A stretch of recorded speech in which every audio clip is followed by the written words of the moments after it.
here's the thing. When you're an author at a book signing, you're going to be handling a lot. You have fans to talk to, books to sign, potential new fans to be meeting, books to sell. There's a lot you have to manage. And one of the things that pops up a lot, especially if you're social media famous, is interviews. Now, some of these people will just be people holding their phones. They might stick a microphone towards you, but some of them are big professional outfits with big cameras and microphone systems, and the whole thing is going to be right there in your face without any warning. So what do you do and how do you handle this? That, of course, is going to be up to you as the individual author. If you want to do an interview, by all means, you can do it. If you don't want to do it, you can decline to do that because you're so busy. One way to make sure that you know what you're doing is to plan it in advance. And if you have an assistant with you, to loop them in on how to handle these things. You want to make sure that you have a plan so that you know what to do and how to do it. Your goal is to have an answer before somebody asks. So if you have different answers for different people, figure that out. If it's a kid with a vlog and you want to treat it one way, or a professional with a contract you have to sign, a release form that you have to sign, and you want to handle that a different way, all of those things are valid. So I recommend, if you are going to be doing these interviews, that you keep them short and sweet. Keep to the focal points. These people will show up, and if they know you and they'll ask really good questions, great. But most of these people are just going around the entirety of New York Comic-Con asking everybody to do interviews.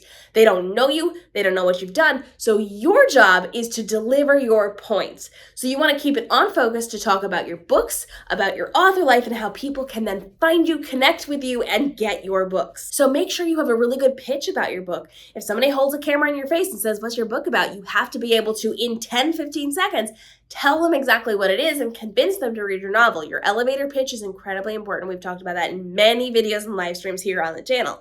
You also want to make sure that you have a great talking point about the event. Sometimes they'll say, "Hey, how's it going? What are you experiencing? What's your favorite part of XYZ event?" And you have to have something that you say. So look for those things throughout the day so that you can use them in interviews. And if you don't use them in interviews, you can use them on your Instagram stories later on for your fans. So your goal is to make sure that you are getting the best coverage possible. If somebody's showing up, you want to be able to know what their outlet is. So feel free to ask questions. Who are you? Who are you representing? Where is this going? Then choose to accept or decline. But then make sure that you give 2 or 3 really good sound bites and then thank them for their time.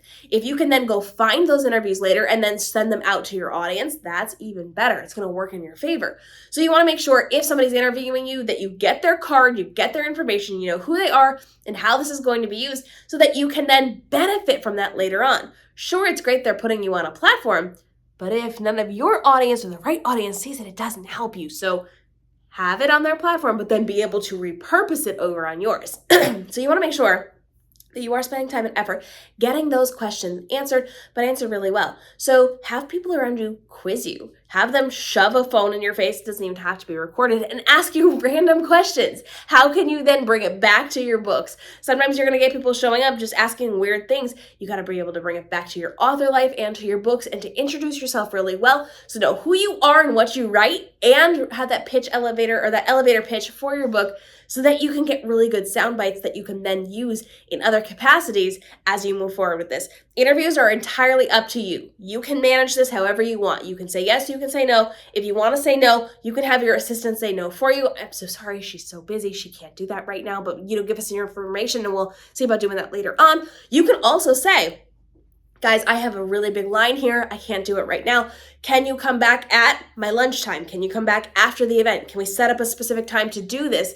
And then people can come back if they want to do interviews with you. There's lots of options for this, lots of ways around it, lots of ways of managing it to make sure you're still taking care of your line of people, but you're also getting those valuable interviews in there because it is so incredibly important. Drop your questions down below. Follow along for more. We talk a lot about doing book signings and book events, so I'll be happy to continue to answer more questions inside of these videos and help you to level up what you're doing to make this your most profitable upcoming book signing possible. We'll see you in tomorrow's episode.